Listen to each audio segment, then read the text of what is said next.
Bonjour, Gilles ici pour actualité-dvd.com. Je vous parle du DVD du film Loverboy, distribué par Alliance Viva Film, réalisé par Kevin Bacon et mettant en vedette Kyra Sedgwick, Dominic Scott Kay et Marissa Tomei, sorti DVD le 6 juillet 2010.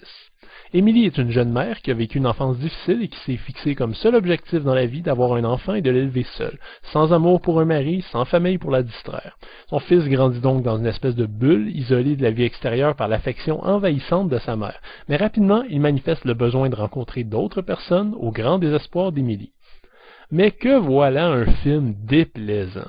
Je tournerai pas autour du pot cette fois-ci, j'ai détesté à mort ce Loverboy tout croche, mal écrit, indigeste et ridicule.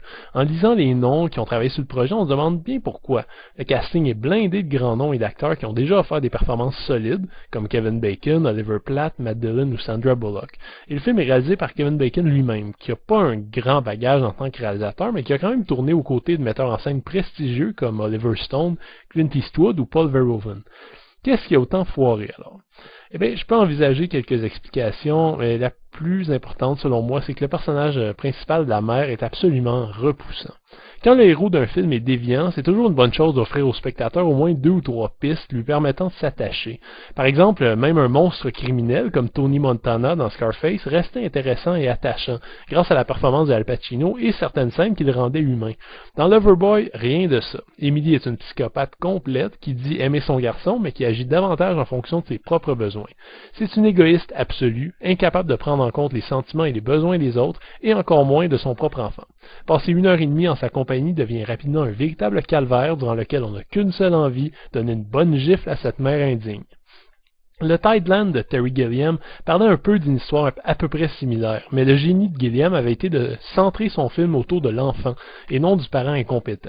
Dans Loverboy, Kevin Bacon tente de nous montrer un peu comment la jeune mère a pu devenir ainsi, à travers une série de flashbacks peu crédibles qui nous la montrent, petite fille, élevée par 2 parents qui sont trop amoureux l'un de l'autre pour éduquer correctement leur enfant. Je suis pas spécialement un psychologue, mais instinctivement, j'ai beaucoup de difficultés à croire à ce contexte familial étrange, à ces 2 parents qui ont trop d'amour. Il y a peut-être une raison logique d'un point de vue scénaristique derrière tout ça, mais émotionnellement, là encore, le film échoue. Cependant, les 2 parents sont interprétés par Kevin Bacon et Marissa Tomei et jouent les rôles les plus drôles, les plus vivants et les plus amusants de tout le film. À la limite, j'aurais préféré en fait un film qui soit centré sur eux. Ce sont pas là les seuls problèmes qui plombent ce drame psychologique boiteux. On peut parler de la mise en scène banale de Kevin Bacon, qui peut pas s'empêcher de tilter à la diagonale sa caméra dès qu'une scène est censée être drôle, ce qui est un peu fastidieux à un moment donné, ou d'un montage absurde qui fait la part belle au faux raccord en tout genre. En fait, tout ça contribue à faire de Loverboy une expérience qui est tout sauf agréable.